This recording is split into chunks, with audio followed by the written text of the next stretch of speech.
Olá, tudo bem? Sejam todos bem-vindos. Esse vídeo tem o único propósito de saudar realmente, de fazer um elogio a uma nova publicação, eu diria um par de publicações que está disponível para a gente no mercado editorial, que é uma nova tradução do diálogo O Banquete de Platão, que é assim uma obra de arte, é realmente não só um dos maiores diálogos de Platão, enquanto obra que aponta os pontos centrais da sua filosofia e que como que nos convida realmente a conhecê-lo melhor, não apenas desse ponto de vista, mas também a obra de arte da literatura universal, porque é considerado não à toa o mais literário dos diálogos de Platão. Ao lado do Fedro, realmente é aquele que desperta mais apreço do ponto de vista literário, tá? Aí a gente tem agora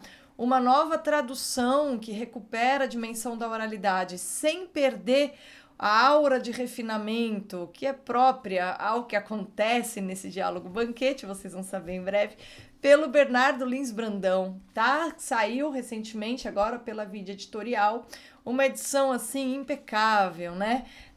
Modesta, humilde e grandiosa. Grandiosa em que sentido? Ele demonstra um conhecimento absurdo do grego, da língua portuguesa, faz uma introdução com notável rigor acadêmico, mas que não é pesada, que ao mesmo tempo introduz ao leitor, que não é necessariamente um especialista, ou não é necessariamente um estudioso de história da filosofia, introduz esse leitor à beleza do diálogo banquete, de modo que ele acabe aproveitando mais a leitura, tá? Então a introdução é muito legal do Bernardo Lins Brandão, e além do mais, Bernardo Lins Brandão vocês certamente conhecem, é helenista, filólogo, né, professor da UFMG, se eu não me engano, tá? Mas é um grande conhecedor da cultura grega de maneira geral, então não só da literatura, não só da filosofia, mas da cultura. E aí ele tem a capacidade de elaborar as notas necessárias para que você não se perca no Diálogo Banquete. Então é uma iniciativa editorial extraordinária que eu gostaria de elogiar, em especial porque ela vem, digamos assim, acompanhada do comentário ao Banquete de Platão por Ortega y Gasset. O Ortega y Gasset, ele é também, como foi Platão, um artista da palavra. Então, o Ortega y Gasset comentando o Banquete é, digamos assim, um filósofo absolutamente atento ao belo enquanto componente vital da realidade, falando de um diálogo em que isso está, assim, em cada entrelinha, tá? Então é um grande par, né, que eu gostaria de comentar brevemente para vocês, para deixar aqui registrado o meu elogio. Então, se você gosta de Ortega y Gasset ou de Platão, ou quer entender um pouquinho melhor em que consiste o banquete, me acompanha aqui.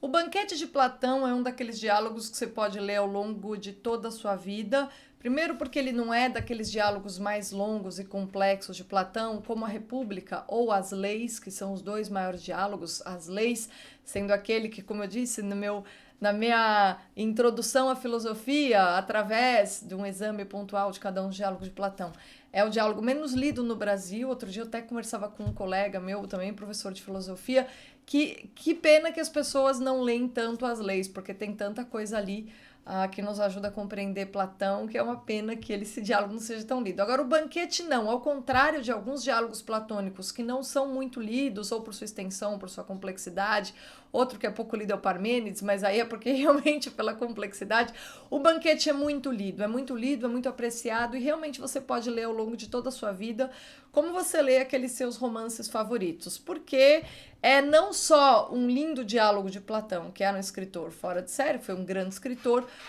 como também ele condensa aspectos centrais da filosofia platônica e, ao mesmo tempo, te permite ter uma ideia de um período um pouco trágico para a cultura grega, que foi o período que Platão viveu, em que ele viu uma série de pessoas que cultivavam a filosofia, pessoas do entorno de Sócrates, irem sofrendo aos poucos com as disputas de facções que atravessam a fase final da Guerra do Peloponeso, que foi muito violenta, e culminam, digamos assim, depois do final da Guerra do Peloponeso, depois do governo dos 30 tiranos e retomada do poder pelos democratas, culmina em 399 com a morte de Sócrates pela cidade, no processo que para nós ficou muito famoso pela apologia de Sócrates, tá? Então o banquete, na verdade, ele de forma indireta reúne figuras que vão se encontrar na casa de Ágaton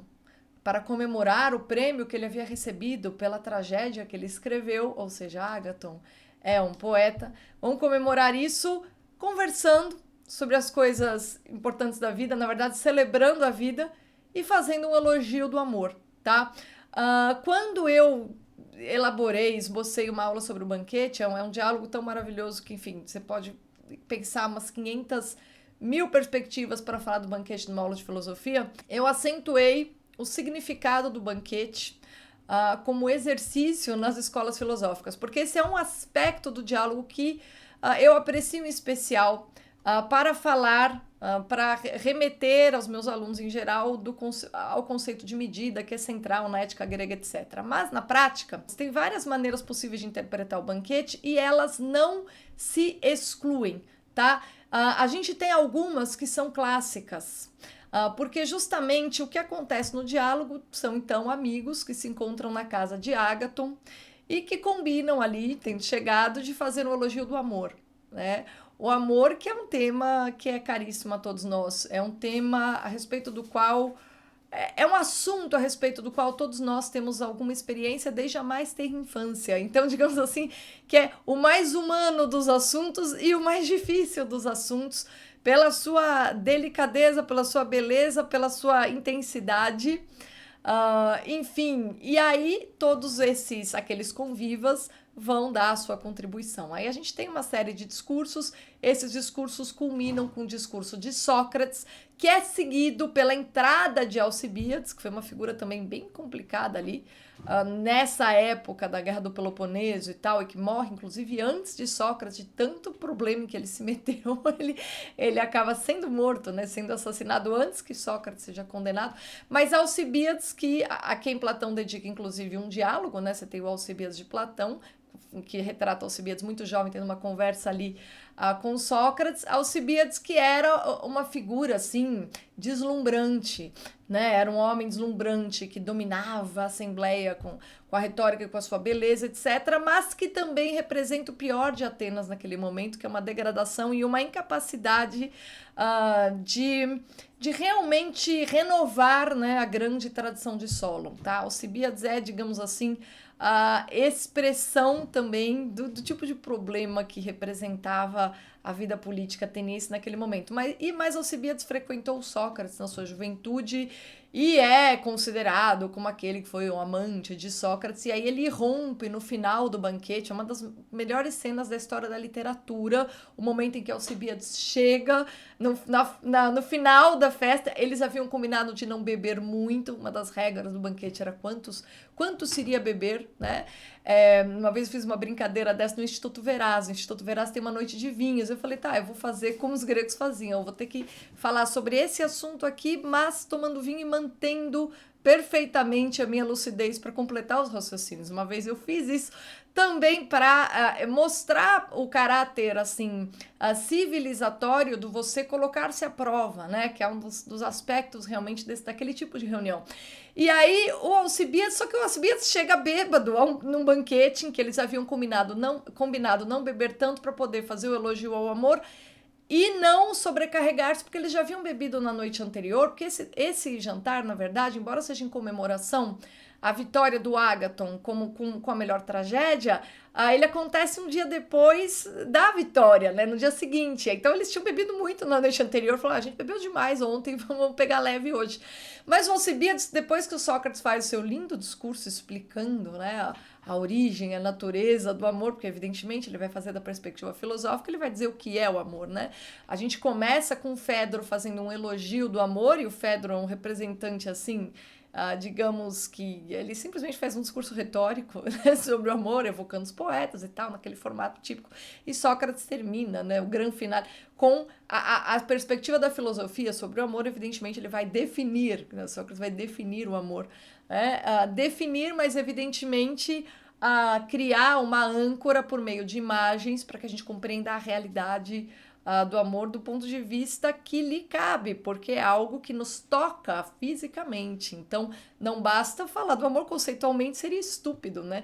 Então, é evidente que Sócrates vai recorrer a inúmeras imagens que dão conta, né, do aspecto propriamente vital do amor, tá? Vital no sentido pleno do termo. E aí, no final, depois que Sócrates fez esse discurso maravilhoso, contando que ele aprendeu sobre o amor com a sacerdotisa Diotima, na verdade, rememorando o diálogo que ele teve com ela, Alcibiades irrompe bêbado completamente embriagado nesse banquete, e ele próprio fará um discurso. Ele fala, não, agora eu vou fazer Aí ele é convidado a sentar, ele tá num tom acima dos demais convivas, e nesse um tom acima, que é magnificamente representado por Platão, ele vai fazer um elogio de Sócrates, tá? E, na verdade, nesse elogio que ele faz de Sócrates, Sócrates, que acabara de definir o amor como um nume, né? Diz o Bernardo Lins Brandão, ele usa esse termo, é perfeito.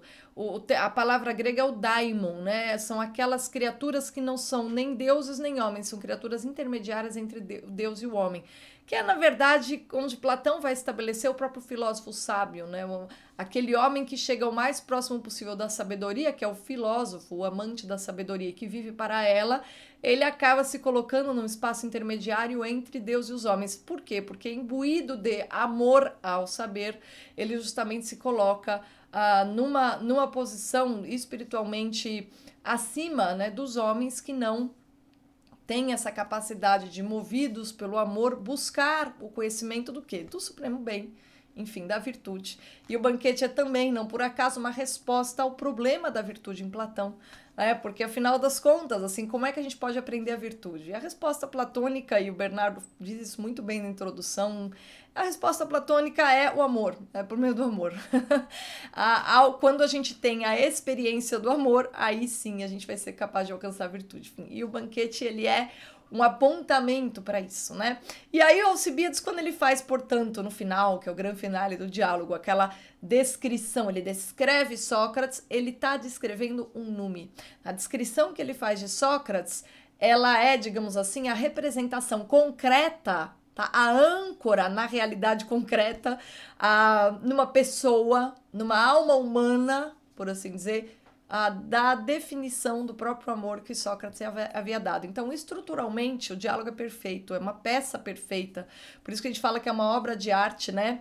E o Bernardo Lins Brandão, ele, por meio tanto das notas de rodapé quanto da introdução, ele consegue dar conta dessa moldura, né? Além do mais, ele traz uma série de dados históricos interessantes, né? Ele menciona da extensa bibliografia que especula a respeito do significado dos discursos, porque são vários discursos.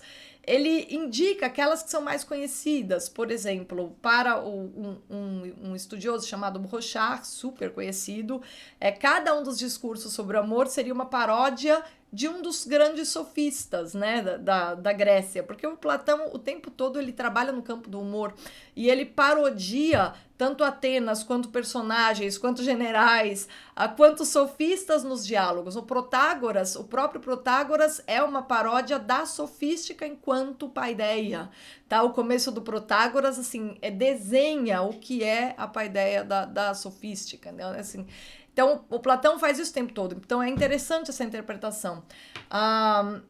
Por outro lado, o Jäger, que foi enfim, daquele famoso livro chamado Paideia, que é longo, que começou como estudo de Platão e acaba tendo de ser um estudo sobre educação, porque afinal a educação é o centro, né? É a coluna vertebral do pensamento platônico, como o Stenzel indica. O Jäger, ele afirma que essas figuras, cada um dos discursos, representam as várias tradições espirituais gregas, tá? E é uma interpretação bem bonita que eu me lembro que essa eu também integrei quando eu fiz a minha breve exposição sobre o banquete, né? Enquanto Sheffield, que também é autor de um estudo importante, pensa-os como endoxa, ou seja, síntese de opiniões notáveis de seu tempo, porque Platão tem realmente, toda a obra platônica, ela é capaz de sintetizar não só a sua época, mas toda a tradição grega, tá? Quando a gente vai realmente aprender, ler os diálogos, etc., o que é que a gente percebe? Que Platão, ele homenageia, ele honra o tempo todo a tradição, assim, da Grécia. A tradição. As várias tradições espirituais da Grécia estão nos diálogos de alguma forma. Ainda que haja críticas a elas, elas estão lá. Essa crítica seria impossível se a existência delas nos precedesse. E a existência delas é que impulsiona a especulação de Platão a respeito de problemas fundamentais como o da beleza e da poética, que é o que a gente vê, por exemplo, na República, quando ele fala de Homero, né, a famosa censura aos poetas. Enfim, então, assim, o tempo todo, Platão acaba, a obra platônica é um monumento à cultura grega, um monumento da cultura grega, porque ela está ali toda realmente... nas entrelinhas, ela tá todos os diálogos, tá? A gente percebe os aspectos da cultura grega. Então é por isso que você tem essa interpretação do Sheffield. E ainda ele indica mais uma linha que ficou muito conhecida, que é de Corrigan e Glass of Corrigan, né? Que relacionam, na verdade, isso quer ser bem interessante, tá? Relacionam os vários discursos do amor que vão acontecer sobre o amor, né? Os elogios ao amor que vão acontecendo ao longo do diálogo, aos degraus do caminho de ascensão ao belo que será descrito por Sócrates na parte final do seu discurso, né? Que tem como complemento a descrição que faz Alcibiades do próprio Sócrates. E, na verdade, essa interpretação tem muita relação, evidentemente, com o conteúdo também do Fedro, que é um diálogo irmão do banquete, tá? Às vezes assim, quando você lê os dois, você entende perfeitamente por que é que se chega a esse tipo de interpretação. Então, todas essas perspectivas, diz Bernardo, têm o seu valor e não são necessariamente contraditórias. Mas o mais importante, parece a ele, tá? Ser a afirmação de Sócrates de que aqueles que falaram antes dele estavam mais preocupados em fazer um discurso de louvor ao amor, o mais belo que puder, que em buscar a verdade, tá?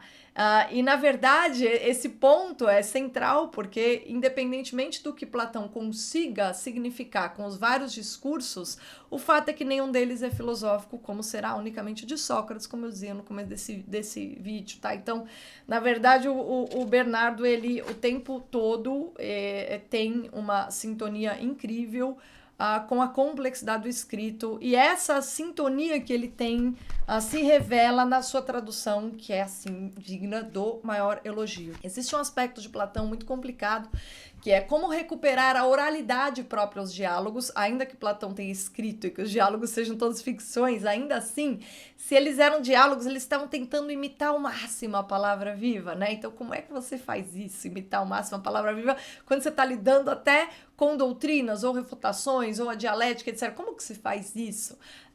Portanto, existe o componente de oralidade como elemento estético dos diálogos platônicos, e isso é um problema, porque como a língua é um ser vivo, a língua portuguesa, os traços que fazem com que nós a percebamos como no seu registro oral, eles mudam ao longo do tempo. Por isso que nós precisamos, evidentemente, sempre retraduzir os clássicos, tá? Se a gente quiser realmente fazer com que eles falem sempre, a cada nova geração de pessoas que vão aprender com eles.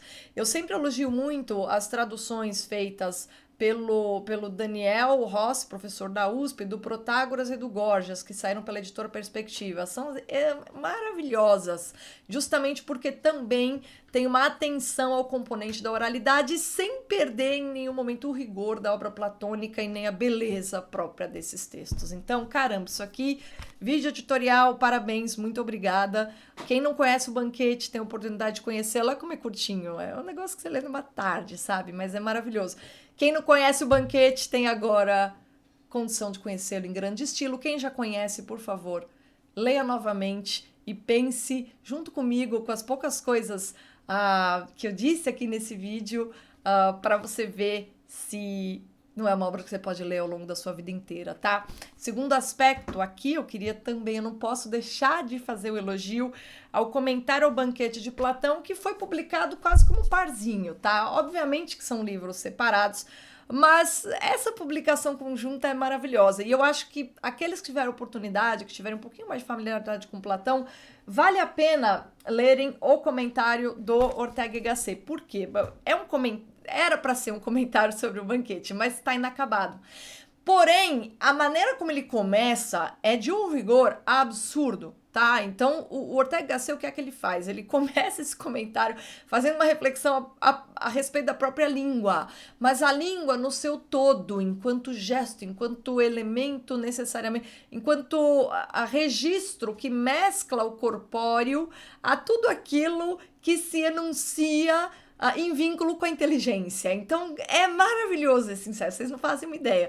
E, além do mais, existe um segundo passo que ele articula esse primeiro, como eu queria que ele tivesse terminado esse negócio, que ele, digamos assim, usa como exemplo o impacto da filosofia na própria linguagem, e, evidentemente, o impacto da filosofia na própria linguagem e no pensar dos séculos posteriores, fazendo uma breve incursão pela história do ser, que a história da filosofia, a filosofia é um fenômeno histórico indissociável do momento em que, na Grécia, uma série de homens cultos, inteligentes, resolveram perguntar-se a respeito do ser.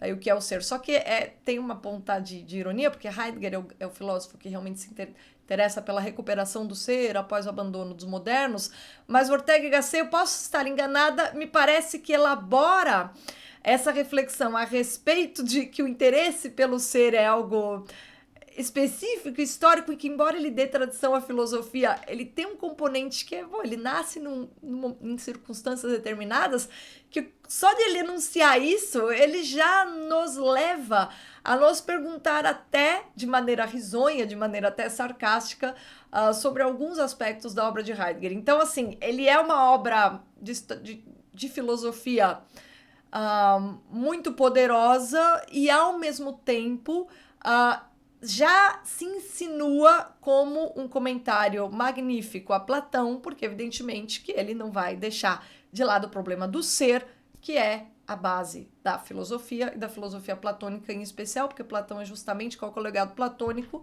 entender a complexidade do ser. A realidade justamente como algo complexo, composto de seres visíveis e de um ser próprio das coisas que só pode ser contemplado pela inteligência, tá? Então, é linda a maneira como ele começa esse comentário, ele não termina, mas, veja, a gente tem um pós-fácil da Maria Zambrano, que foi, evidentemente, uma das pessoas que frequentou aquelas reuniões, né, aqueles seminários do José Ortega y Gasset, na época em que ele dirigia o que viria a se tornar a Escola de Madrid.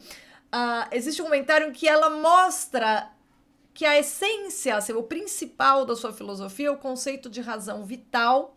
E aí, quando ela explica que essa é a sua grande contribuição e aquilo em torno do qual se articula todas as suas observações, que podem parecer literárias e descosidas, a gente entende o sentido profundo desse começo de Comentário ao Banquete, que é, na verdade, como em várias outras de suas obras, uma definição da filosofia e uma busca por compreendê-la filosofando, tá? Então, assim, é um negócio lindo, porque é um princípio de Comentário ao Banquete que, filosoficamente, tá à altura da potência filosófica do Banquete. Então, é muito bonito mesmo, tá?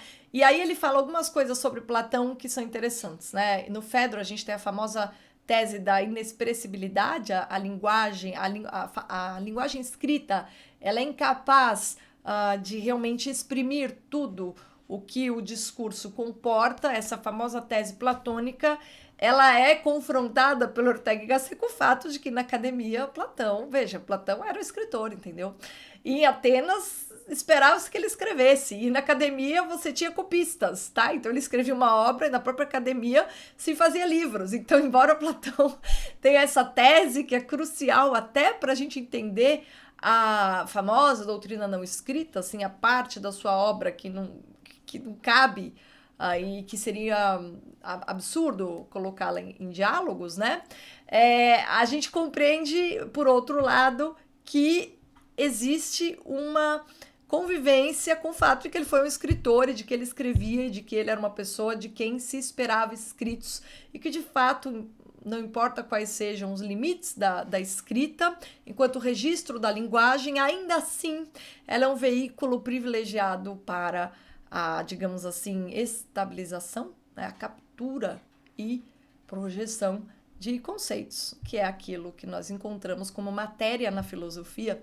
E aí Ortega brinca também com uma série de contradições que a gente encontra na obra platônica, mas não são contradições, essa é uma palavra equivocada da minha parte, aparentes contradições que nós compreendemos quanto mais nós lemos Platão. Então, assim, são duas obras fantásticas sobre as quais eu gostaria aqui de deixar um elogio. Você que gosta de aprender, de ter cultura, de pensar, você que quer entender também um pouco melhor o ambiente no qual acontece o banquete, tá? As notas do Bernardo são muito boas para isso.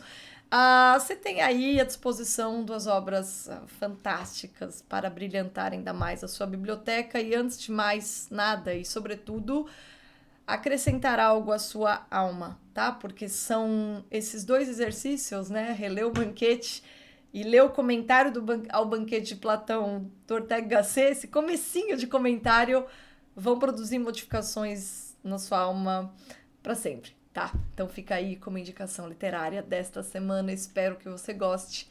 Links na descrição, se você quiser comprar essas obras com desconto na minha livraria. Mas, a depender do momento em que você está vendo esse vídeo, se já passou a promoção, você encontra em qualquer livraria do país. Muito obrigada pela companhia e até a próxima.